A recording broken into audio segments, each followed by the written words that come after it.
you mentioned, I think you mentioned, I don't know if you mentioned already on the recording here, I do a podcast with my wife, Judy Alexander, and the name of our podcast is Couples Therapy in 7 Words. And Okay. the 7 words, Yeah. here's my prop. I have a Uh, prop here. Yeah. Got to have merch. The Yeah. 7 words are be kind, don't panic, and have faith. I love it. And Welcome to the Audacious Living Podcast, hosted by my man, Audley Stephenson, the Odd Man. Greetings and salutations. Welcome to the Audacious Living Podcast, where our mission is to empower you to live your best audacious life ever. It's always a pleasure to be here sharing insights and inspiration with you. And I want to take a moment to express my gratitude for you spending time out of your day with us. Together, we'll explore transformative ideas and engage with guests who are dedicated to helping you unleash your full potential. So let's dive in. Now, think of relationships like a well tended garden. Just as a garden requires care, attention, and occasional pruning to thrive, relationships need understanding, patience, and the willingness to navigate challenges. Dr. Bruce Chalmer talks about the inevitability of annoyance in relationships, much like the weeds that can sprout in a garden. While they can be frustrating, they're a natural part of the growing process. Dr. Chalmer emphasizes that intimacy is like the fertile soil in which a relationship flourishes. It involves tolerating the anxiety that comes with vulnerability and engaging in honest communication. Furthermore, he underscores that the forgiveness is akin to composting. It's an internal process that nourishes the soil of our hearts, allowing us to let go of negativity and make way for new growth, independent of the actions of others. Dr. Bruce Chalmer is a seasoned psychologist with over 30 years of experience in private practice focusing on couples therapy. He is the author of several insightful books, including Betrayal and Forgiveness, and hosts a podcast, Couples Therapy in 7 Words. Dr. Chalmers' expertise lies in helping couples navigate the complexities of relationships, particularly around issues of betrayal, forgiveness, and intimacy. Dr. Chalmers' work is incredibly relevant to today's discussion as he brings a wealth of knowledge about the challenges couples face, particularly surrounding betrayal and the path to forgiveness. His insights into the necessity of acceptance and the importance of emotional intimacy are vital for anyone looking to enhance their relationships. So now that we've got you all set, let's turn to our conversation with Dr. Chalmers. Enjoy.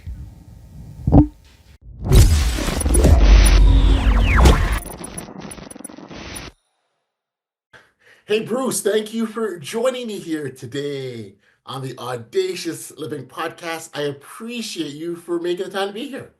well, thanks a lot for having me on. I'm excited about the prospect of doing this. No, this is great. The opportunity to engage in conversations that can help individuals, get on the best audacious life that we talk about here always and often is a great thing. And I appreciate the opportunity to be able to engage, get some dialogues with individuals like yourself. So I'm really, really pleased that you're here.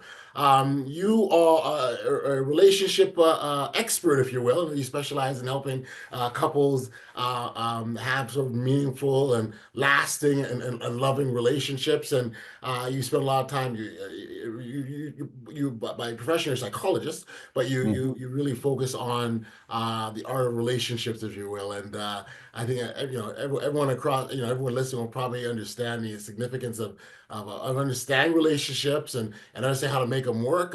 They're not easy. They've got their own challenges, and but recognizing that the goal is a really wonderful and beautiful thing at the end of it all. And so maybe as a starting point, I'll let you introduce yourself to our audience, talk about the work that you do and what's got you to the point that you're at now.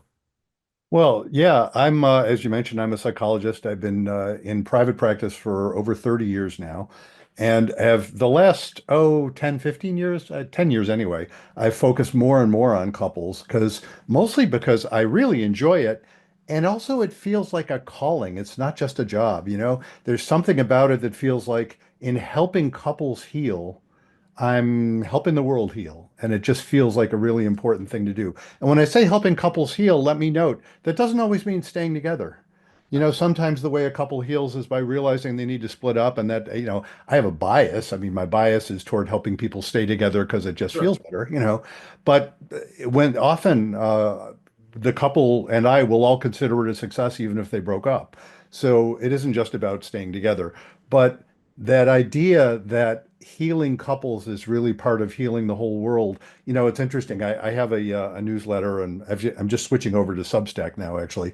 And I've been drafting my most recent newsletter, and I'm pointing out it in healing couples, it's a lot of the same stuff that goes on. I'm in the United States. I'm trying to remember, where are you? Because I've listened to some of your podcasts, and you've been in several places, right? Oh, yeah, I'm based out of Toronto, Canada. I did a little tour where I was traveling around a bit, but yeah, I'm based out of Toronto, Canada area. In Toronto. Oh, I went to the University of Toronto. My undergraduate degree was There we from U of go. T. Great So there we place. are. Yeah. So in any case, I live in the United States. I'm an American citizen, and the stuff we're going through now involves, oddly enough, a lot of the same stuff that happens when a couple shows up. They will have these two very different views of who each other is and whether they can trust them and whether they can feel like they're actually kin, in the same tribe or not.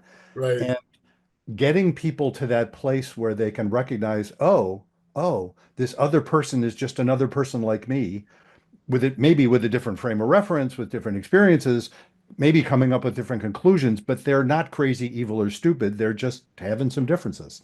Mm. Then you can work with it.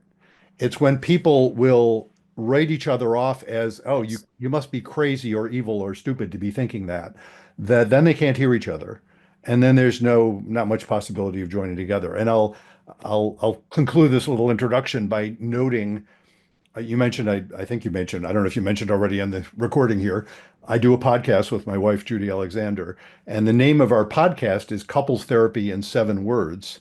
And Okay. the 7 words, where's Yeah. my prop? I have a Uh, prop here. Yeah. Got to have Yeah. merch. The Yeah. 7 words are be kind, don't panic, and have faith. I love it. And that that faith part, oddly enough, the faith part is when I say, okay, it can't be true that everybody who disagrees with me is crazy, evil, or stupid. That simply can't be true. Faith Mm. simply means, okay, this whole living business is basically right, even when we differ. I'll bet there's a way to get through this, even if I don't know what it is. So that idea of getting people to that place of saying, okay, we can recognize our common humanity. We can recognize that possibly our values aren't even all that different. Sometimes they are, but how we get there may be very different, but at least we can start to hear each other. That's the beginning of healing.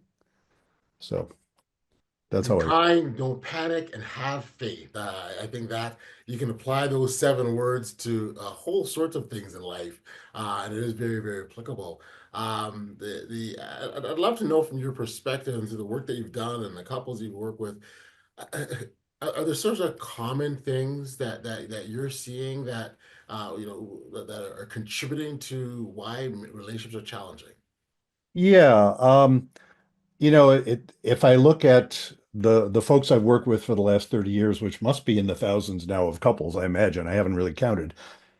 I once did kind of a seat of the pants guess about how many, what proportion of couples were dealing with infidelity. It's close to half.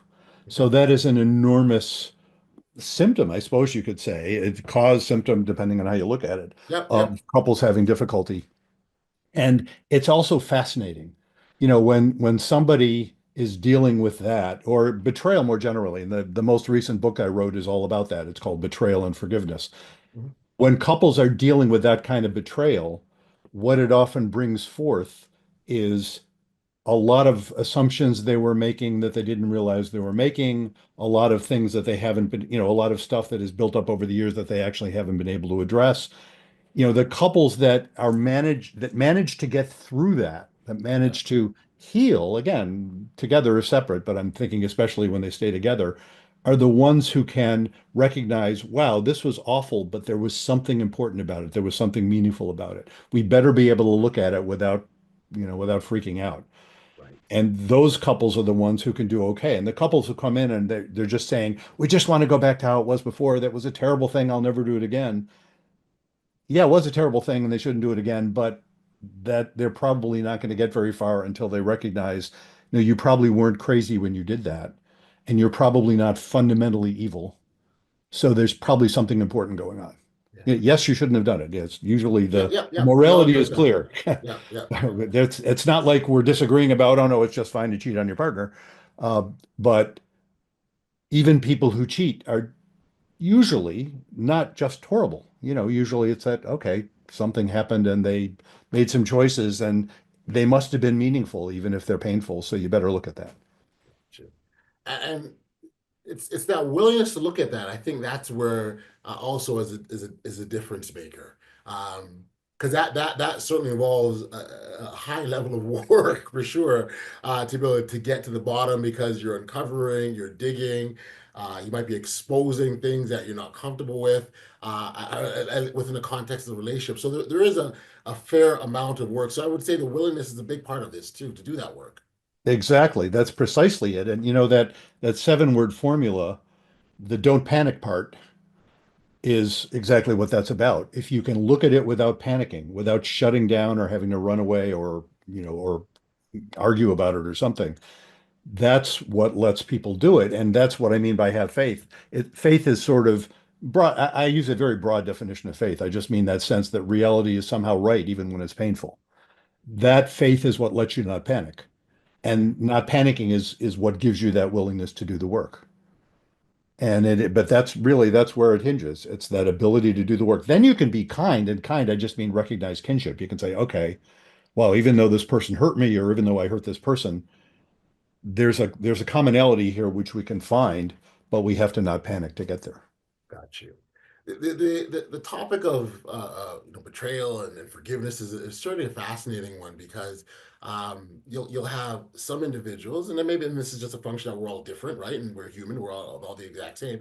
But you'll have some individuals that'll say, "I can never trust again." And then you have Mm. others that are willing to take that walk to begin that building that trust back again. And it's just, and these are polar opposites in some cases. The process of trusting again. I want you to sort of talk about what that looks like. Yeah, yeah. Well, I want to back up one step actually, Mhm. because to be able to trust, you need to forgive. And I use the word forgive in a particular sense. There's basically two ways that people use the word forgive. I mean, broadly speaking. And there's the way I like and the way I don't. So the way, and they're both common ways. It's not like they're not wrong to use it the other way, but I have reasons I like a particular definition. Usually or often, I don't know about usually, often when people say forgive, what they mean is they'll restore the relationship. So if somebody's hurt me and I forgive them, using forgive in that sense means, okay, I've decided I can trust them again. I'll continue the relationship. Somehow we'll get past it. It's like when people use the word forgive a debt, a financial debt. Mhm. That means, okay, we've wiped it out. Never mind. Move on. And that's a perfectly understandable use of the word forgive, but I don't like that one. The one I like is the other use where, and I did not coin this phrase, but I love it, where forgiveness is an inside job. In other words, you can forgive someone who doesn't deserve it in any moral sense, who has no remorse. You can forgive somebody that you wouldn't trust as far as you could throw them. Yes. You can forgive somebody you still intend to divorce or still intend to prosecute or still intend to sue or, any of those things. Forgiveness isn't about the other person. It's just about letting go of the anger and obsession and the trauma, really. It's about getting past the trauma of whatever happened so that then you can think clearly. And that, if you're talking about rebuilding trust, if you want to continue a relationship with somebody who has betrayed you, and the word betrayal is a big word. It's like, that's not just somebody annoyed you, or somebody screwed up. That's like, wow, somebody of whom you had expectations totally violated those expectations to a point where you're wondering, who the hell is this person? Who the hell am I for not knowing it? All of those things come up. Forgiveness in that sense means getting past the point where you're in shock. Right. Then you can think clearly. And I always love to quote, and lots of people, when they talk about forgiveness, quote Anne Lamott, the novelist. She has I should get the words exact. I'm not sure these are exact, but it's close to this. She says, to not forgive is like drinking rat poison and waiting for the rat to die. It's like, yeah, not going to help much. And basically what I'm saying is, yeah, get the poison out of you. Then you can think Yes. about the rat. You're still dealing with the rat, maybe, but you can think about that. Maybe it's not a rat. Maybe it's just somebody who had a bad day. Whatever it is, but you got to get the poison out of you. So forgiveness that's a difficult part of the work. That involves, I talk about three steps, beware of authors who talk about three steps to anything, by the way. I, of Yeah. course, talk about three steps, so beware of me. But, I will tell you, by the Why way, is that? Why would you aware? Tell me. I'd like to know. well, I'll tell you, I will tell you the book I wrote before this last one, this most recent one's called Betrayal and Forgiveness. The previous one is called It's Not About Communication, Why Everything You Know About Couples Therapy is Wrong. That's a snarky title, right? And I note in that book, spoiler alert, in one of the last chapters in that book, I say, oh, by the way, that snarky subtitle, Why Everything You Know About Couples Therapy is Wrong, applies to me too. Everything I know about couples therapy is wrong too. In other words, beware of that sort of arrogant certainty that Yes. says, oh, I've got the last word on this subject. That Gotcha. causes damage. It's Gotcha. like, I've got I'm not saying I haven't got good ideas. What am I writing books for if I don't think I have good ideas? I think they're useful ideas, but they're not the last word on the subject. So, having said all that, beware of people who have three steps because it's like, yeah, yes, I have three steps, but don't take it too literally. It's like it's a way of thinking about it that's useful. Don't, Yes. it's Right. like Elizabeth Kubler-Ross talked about the steps involved in grief, Okay. Yes. Yes. 5 steps. Yeah, but even she said, yeah, don't take it literally. It's not like you're doing it wrong if you're not going in order. It's not Right. how. That's right. Anyway, having said that, 3 steps to forgiveness, and the first step, I think, always is forgiving yourself. If Mm, for nothing else, forgiving yourself for not realizing what was going on before you did. right. Letting yourself get hurt when you should have prevented it. We always, I think, generally, we blame ourselves when something bad happens. And little kids do that. When, from any sort of adult perspective, it's like, oh my God, how could a little kid have stopped themselves from being abused? But when I talk to adults who were abused as children, they will often maybe not even rationally, but emotionally, they're still blaming themselves for not stopping something that how could they stop when they were 3? It's Right. just not possible. But forgiving yourself is always part of it because we blame ourselves because otherwise we'd feel the whole world is completely out of control. So we'd rather blame ourselves. And then when you've really forgiven yourself, and all I mean by that is when you've got to the point where you can say, wow, you know what? I was who I was. I knew what I knew and I didn't know what I didn't know. I guess I was doing the best I could. Right. That's forgiveness. Yeah. And step 2 is extend that same thing to the person who hurt you. It's like, I wish they hadn't done that. Yes. That's what they came up with. That's who they were at that moment. They knew what they knew. They didn't know what they didn't know. They were being influenced by some rotten things. Who knows was happening? I wish they hadn't done it, but they did. They're not totally evil. They just screwed up. That's what Yep. forgiving the person who hurt you is about. Doesn't mean trusting them yet. No. And there is one more step to forgiveness I always like to point out, and it has a funny name. And you don't have to be religious to appreciate this name. What I call it, the step 3 is forgive God. And what I mean by forgive God is simply, again, you don't have to be, conventionally or, Western religious to appreciate that. I just mean forgive the fact that the world has this kind of pain in it. Gotcha. It's like, oh, I wish it didn't, but it kind of comes with the territory. We Yep. wouldn't be human beings if we weren't capable of being hurt this way. I wish it weren't true, but it is. Mm, That's forgiving God. So when you can do that, then and that takes a while, right? And it's not all nice one, yep. two, three, and Process. oh, good, we're done. And it doesn't all happen at once. But when you more or less, when you're there, when you can think about it without freaking out, Hmm. then you have a shot at deciding, okay, can we build trust? If I want to stay married to this person, or I want to stay in business with this person, my book doesn't only talk about married couples or romantic couples, it also talks about friends or business partners or Sure. siblings, like that. Yep. Can I stay in relationship with this person? That's not an inside job. That takes both. Yeah. And that's a process also. And it's always interesting. I find it interesting because when you're like say, let's talk about a marriage, where let's say somebody was unfaithful. To rebuild trust there, it's not merely that the person who was cheated on has to figure out, okay, can I believe this person won't do that again? The person who did the cheating also has to trust that the other person won't treat them as a criminal for the rest of their relationship. That's right. That's right. That's right. And And we see that so often, don't we? they both want to be restored to a sense of dignity and respect and honor.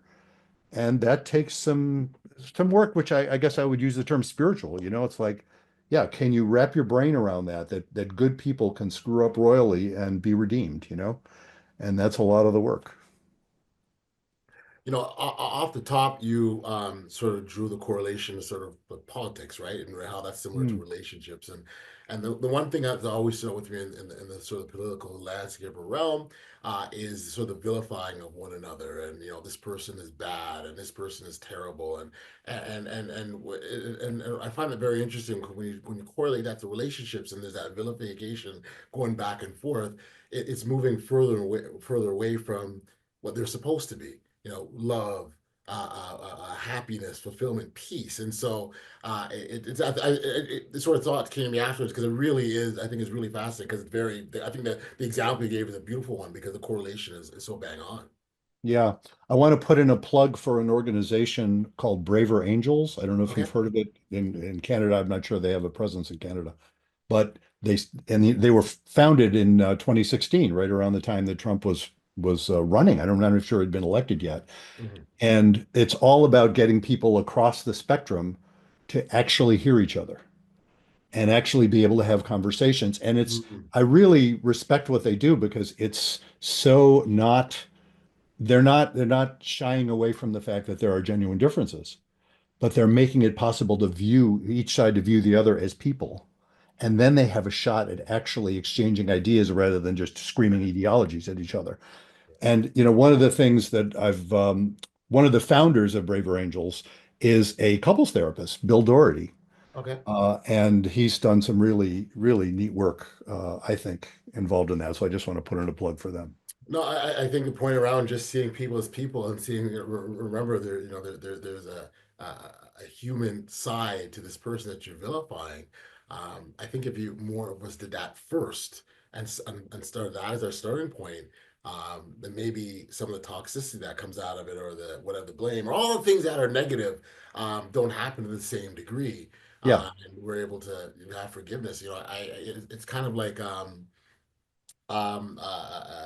heard someone talking one day, a speaker, and they were saying, "What if you viewed everyone like so if you imagine being, really upset with your partner, but viewing them as someone who was in the hospital, who was sick, right? And the Hmm. compassion that you show to them, even though you're upset, even though they bothered you, even though they did something terrible, you would still show some sort of compassion, and that's kind of what I guess what I'm zeroing in on is just that compassionate piece, that human side of us should always be present on the forefront. Yeah, that's that sense, in my formula, be kind. That's what I mean by kind. It's kinship. It's not just being nice. Yes, let's all be nice, but we're not always going to all be nice. We might have passionate disagreements, that aren't nice, but we can still recognize kinship, common kinship across the whole spectrum of humanity. And then, of course, within like a couple, recognizing that, wow, we are in the same family here, even if we're having a hard time. Let's figure this out. So yeah, that's it. That is very much it's part of all the work I do. And that's why I say I like to put in a plug for organizations Sure. that are all about that. Sure. So let's talk about communication. I would imagine that that's a big, certainly the big part of relationships. I mean, if you're able to communicate better, even the way couples can exchange ideas and disagreements. I think Hmm. if you can find ways to do that effectively, where both sides are hearing each other, that would go a long way. The problem is hearing each other. I think that's where the challenge lies. Absolutely. And so why do I write a book where the snarky title is It's Not About Communication, right? I'll tell you why. First of all, that it's ridiculous, isn't it? Because I don't know what the percentage is, but a substantial majority of the couples I see in the first session use the word communication and when they're describing what's going on. We need to communicate better. Every time we want to talk about anything that we disagree about, we ended up in a big fight, or we end up in a deep freeze, or we can't talk, whatever it is. It's all about communication. Teach us some tools to communicate. That's what they're saying. They're not crazy to want that. Of course, I Mhm. understand that. I mean, it's just, so why do I say it's not about communication? Well, I'll tell you why I say that. There are the occasional exception where I will meet a couple where they are having what I would call primary communication problems. Their Okay. main problem is communication. And there are two categories of folks I would put in there. One is where one or both are somewhere on the autistic spectrum. Okay. And how that gets defined is has changed over the years, and and that of course is not crazy. That's just different styles of being. But if somebody, like some folks, they used to use the term Asperger's syndrome for this. They've stopped using that formally. But if somebody is intelligent and can have a conversation, except that they don't know how to read the other person's emotions accurately, that's going to cause communication problems. If you really don't know if you're pissing someone off or making them happy, and there are folks who have to learn that explicitly, most of us sort of learn it without having to learn it explicitly. That's a communication problem. That's a small group of folks that I work with, small proportion of the people I work with. Another, again, also a very small group. If people are coming to see me, they both speak English because that's the only language I'm really fluent in. I've studied a bunch of languages, but that's the one I'm fluent in. But sometimes one of them is fluent and the other is not. It's new to them. Sometimes they literally have communication problems because they don't quite both speak the same language. Interesting. What's the solution to that? Well, usually, again, if they're seeing me, it's because they're speaking English. So the one who doesn't speak English learns to speak it better, and that takes care of those communications problems. Okay, that's legit. That's communications. Everybody else thinks they can't communicate. And what I point out is, oh no, you are very, very skilled at communicating. The problem is what you're communicating. It's not how you're communicating. What you are communicating is very clear. You're communicating anger, contempt, disgust, all sorts of nasty stuff. You're communicating very effectively. And if we spent our time learning all kinds of clever communication techniques, and there's a lot of them out there, and they're all good ideas. I don't mean to dismiss them.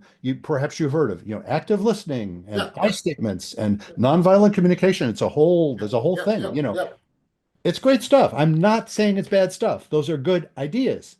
The problem is if we take those ideas and say, oh, you guys are not functioning well. If you communicate well, let me put it this way. Look at a well-functioning couple.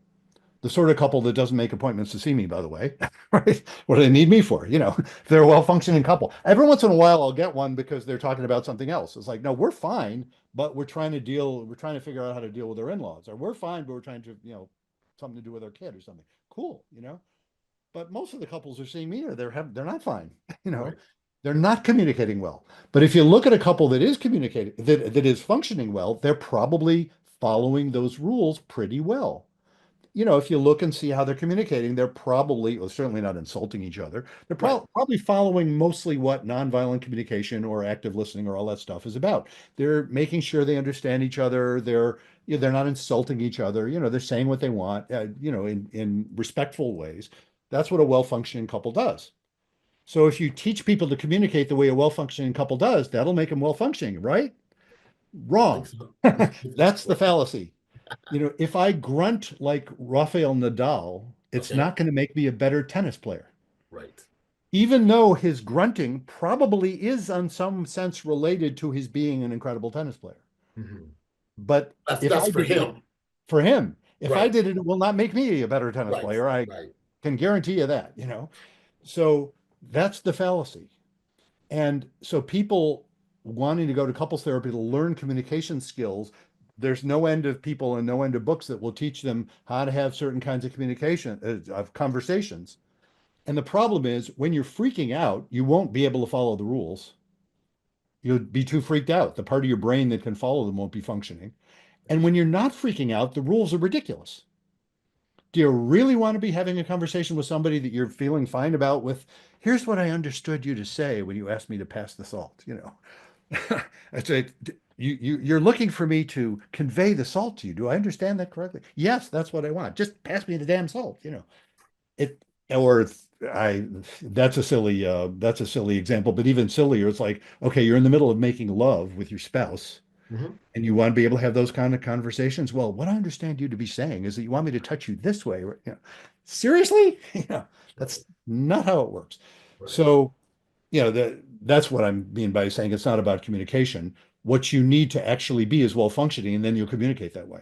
Right. And well functioning is much more about how do you feel about each other? What assumptions are you making about each other? It's more about actually learning the skills of intimacy, which aren't about communication particularly at all. The skills of intimacy are mostly about tolerating anxiety, which people will often say that's counterintuitive. Isn't intimacy supposed to feel good? It feels great when it feels good. But intimacy is about being able to say to your partner something as simple as a complaint. It's like, hey, I wish you wouldn't do something you're doing, you know? That's going to raise anxiety. Or maybe not a complaint, but maybe something like, I've been thinking about trying something with you in bed and I'm worried you're going to think I'm weird. That takes the ability Yeah. to raise anxiety. Or Yep. even, I've been thinking I want us to move somewhere for 6 months with the family, and I don't know how the heck we could do it, but I'm worried if I say that to you, you're going to freak out because you're going to feel Hmm. like, how can you be proposing something like that?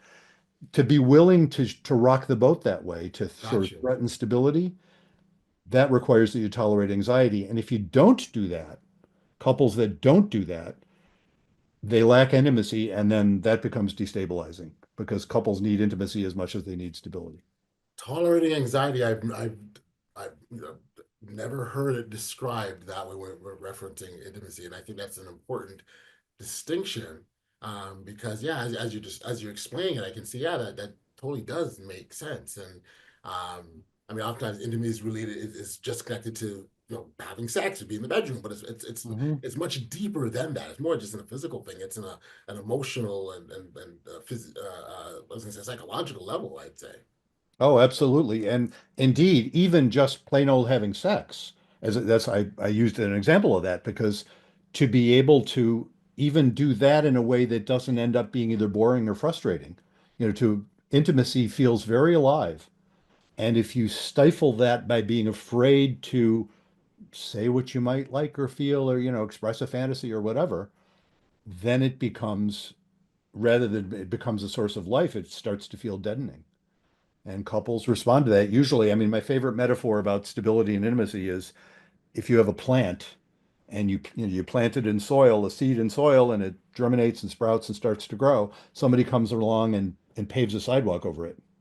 That plant is going to try and crack the sidewalk or die trying. And often what couples will do when intimacy is compromised, that's paving the sidewalk, it'll try and crack the sidewalk. Somebody will have an affair, or somebody will get really depressed, or somebody will just up and leave. All of a sudden, these are things that are basically saying, if it took you by surprise, it's because there was probably an intimacy issue. It's like you didn't see it coming. Wow, that's because you didn't realize it. That's because intimacy had been compromised probably for a long time. And oftentimes, one side is doing something to get the attention of the other, and they're just missing the cues, missing the marks, and not Yeah. recognizing there's something here. Yeah, because those cues are often really scary. That's what I Mhm. mean by tolerating the anxiety. Somebody is trying to tell you, oh my God, I'm not happy here. And that's really scary to hear that. And so people will often just absolutely go in denial. There's some gendered piece to that. We as men, I think, tend, like if a woman is saying, I'm not happy, we will tend to think, oh, you should go to therapy and get that fixed, as opposed to hearing, no, no, I'm not happy with you. We need to hear that. And we don't want to hear that. And we will be terrified often to go to couples therapy for good reason, by the way. We're not crazy to be terrified because we'll worry the therapist is going to side with her, which we shouldn't do, but people do, or she's going to get her thinking more clear and realize, I don't want to be with this bozo, what do I want to be with this guy for? And so that's not going to work well. Or he's going to have to realize, wow, I've been a real jerk and I don't want to realize that because that's painful because I don't, I actually love this person and I don't want to be a jerk to her, but I've been. All of those things can be painful. And so guys will tend more than women, guys will tend to just say, no, no, no, we won't go. Fascinating, fascinating. It truly, truly is. There's a reference of you sort of comparing relationships to sort of improv. Mm-hmm. Help walk me through what that's like. Oh yeah, that's a chapter. I have a chapter in that same book, the one about it's not about communication. Yeah, I love that. It's not like I'm super experienced in improv. I've tried it once or twice. Did have a couple of our kids were like heavily into theater, and so they Yeah. they did some. But no, what it's like, when I do couples therapy, the first session is pretty structured.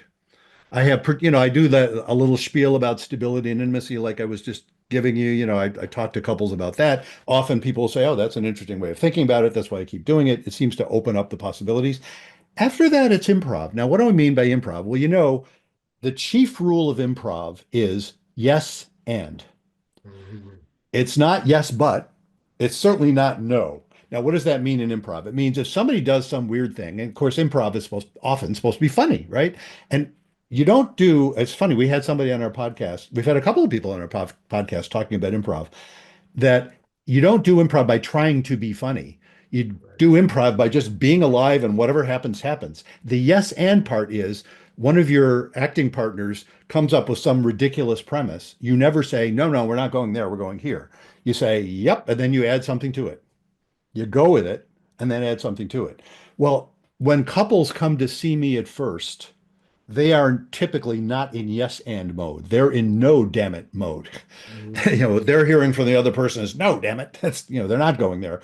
My job as the therapist is to be in yes and mode because I want to follow up what they're saying. Wow, that's interesting what you are saying. And again, implicit in all of this, I know you're not crazy. So wow, I'll bet there's something interesting there, something alive there. That's the improv aspect. And the more that happens, the more the couple themselves can be invited to that place where they can say, oh, wow. Mhm. I'm not sure what your language code is for this, so I'll risk it. But it's what I like to refer to as the oh shit moment. Okay. And if it's okay to say Yep. that, the oh shit moment The for a couple. OSM. Yeah, the OS. Well, thank you. I'm now I'm going to start using that. See, it's fun. And usually I'll usually think of like acronyms and stuff like that, but that's great. I love it. The OSM. I got it. You're Thank you. welcome. You're welcome. That's you get credit for that. So the OSM, yes, the oh shit moment is when, and I dramatize it by calling it a moment. It's not really a moment. It's another process thing, but it's when a couple realizes, oh shit, that's why you feel that way. It's this moment of understanding. The reason I call it oh shit rather than aha, aha moment is lovely. It's like we've got it. It makes sense now. We've solved the problem. The thing about the OSM is that you Mhm. haven't solved the problem yet, but Mhm. you've stopped squabbling about it. It's like, Right, right. oh, that's why. Oh my God, I You've didn't identified realize it. that's where you're Identified coming it. from. Yes, yeah. Yeah. Now they can figure out where it goes. Now, sometimes it's a scary moment sometimes because sometimes it means, oh no, I see what's happening here. I don't think we can stay together, but maybe we can find a way of splitting up where we're both loving and humane. But of course, the happier times are when somebody said, "Oh, wait a minute. That changes how I see you. I can start to see you. Oh, that's where you're coming from. I can work with that." And then they can get someplace. So improv is the sort of thing that leads to that. Now, again, in an improv theater situation, it's often hilarious, rather than being scary or horrible. And sometimes it just falls flat on his face. You never Sure, know. sure. That's the thing about improv is, you never know how it's going to go, and it might be great and it might be kind of ridiculous, but it'll feel alive if you're really into yes and mode. So that's how I think of therapy. And with that, like the word acceptance is a big part that comes to mind almost immediately. Yeah. Even in what you're talking about, even generally in relationships as a whole, acceptance of where you're at. So off the top, you talked about the acceptance of maybe we can't stay together, right? And so Mhm. accepting that isn't a possibility for us to move forward together. Acceptance of the things that my partner does that drives me crazy, right? Or I don't Mhm. like. There's acceptance of that, acceptance of how we communicate, or that what's the things that contribute to where we're at now. Acceptance feeds so much into this, and I think when we can sort of get our heads around that, and again, I'm going on the assumption that you have made the commitment to stay in this relationship, right? Then the next part is that acceptance. Is that fair to say? Am I on the right path here? Oh yeah. I mean, when you say you've made the commitment to stay in the relationship, typically what I think it takes to be in couples therapy, not necessarily the commitment to stay in the relationship, but if you have the desire, if you want to be in it. Do you know what I mean? Because when people are coming to me often, they have serious doubts about whether they want to stay in the relationship. That's why they're coming often. Sometimes they're coming because they already know they want out and they just want to let down the other person Sure. easy. But most of the folks I'm working with aren't sure which way it's going to go. So they're committed to wanting to want to, In other words, well, yeah, if we can feel good about it, of course I want to stay in it because oh my God, divorce is like hugely disruptive and difficult and painful and I love this person. I don't want to leave them. I just don't know if I can live with them. So Right. it's the commitment is about wanting to want to, at least allowing for that possibility, and then you see where it goes. And it's scary precisely because indeed you don't know for sure. And there are folks who will go into it with the absolute certainty we don't have the option of splitting up. And I respect that too. Mhm.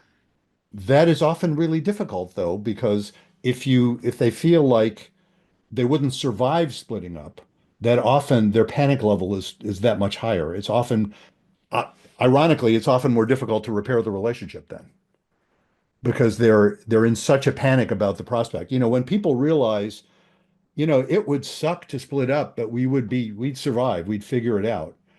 Oddly enough, then they can relax enough about working through stuff to realize, oh, wait a minute, but we don't need to split up. We're actually fine. Those things you said, the stuff that drives you nuts, what was his name? Alain de Botton. I think I'm not sure I'm saying it right. If you say it with the French pronunciation, Alain de Botton, Okay.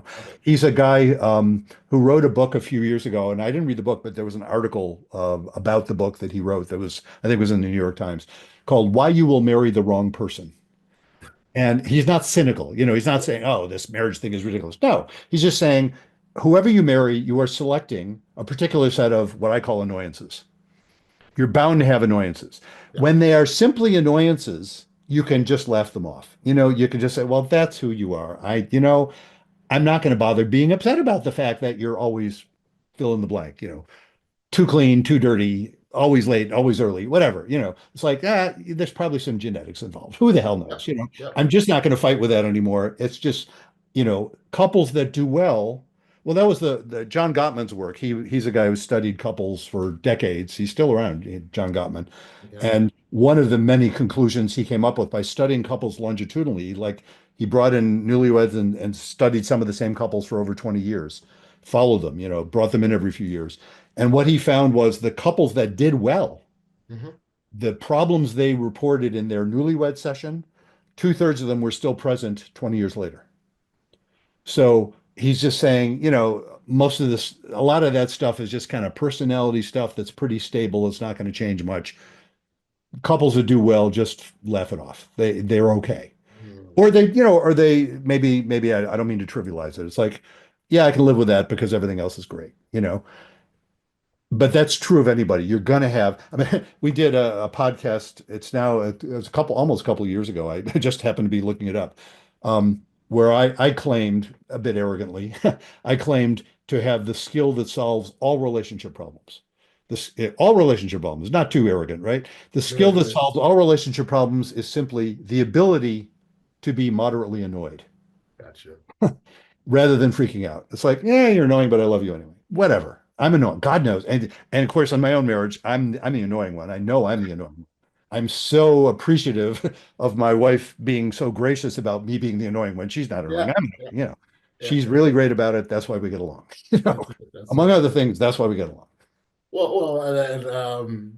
Again, so much of what we're talking about here is just a recognition. So a recognition of the annoyances, right? That's it. Yeah. Like that's a big part of this. And I think, um, again, it's there isn't one formula that will make all relationships magical, special, and problem free. That doesn't exist. But I sort of liken it to the hills and valleys of life. You're gonna go through life and you're gonna have some down periods, but you're gonna have some up periods as well too, right? And so Hmm. enjoy those up periods when you can and work through the down periods as fast as you can. And I Hmm. think that sort of mentality can help at least understand that what's happening. It's I won't say it's supposed to happen, but it's part of the journey. Oh yeah. I mean, it's funny. I just recently wrote a song. I do a lot of music stuff and recently wrote a song for a choral group that I'm in. The basic thesis is, I mean, in effect, there isn't any joy except for the fact that there are times without it. There's sorrow. Joy wouldn't exist without the existence of sorrow. They define each other. Joy is that feeling that you feel better than usual. You know, Nobody feels joyous all the time. It wouldn't be joy then. Right. So yes, it's part of the deal. Ups and downs Yeah. are very much part of the deal. Very much so, and part of life, and part of that audacious journey that we go on. For our listeners that wanted to connect with you, learn more what you were and your podcast, or get your book, where could we send them, Bruce? First place to go would be my website, brucechalmer.com. That'll get you connected to pretty much everything, my books and my practice. Also, I have a practice that I do all by telehealth. And if you want to go specifically to our podcast, the title of it is Couples Therapy in 7 Words, available on all the podcast platforms. You can go to our podcast website, which is CTN7, that's the number 7, ctn7.com. That'll get you to all of our podcast episodes as well. Cool. Very, very cool. I appreciate the insights today, and I appreciate the work that you're doing and helping couples. Because as you said off the top, it's helping couples. You're actually helping heal the world, and I actually do echo that and believe that as well. Appreciate you, Bruce, and thanks for being a guest on the Audacious Living Podcast. Thanks for having me. It's been a joy.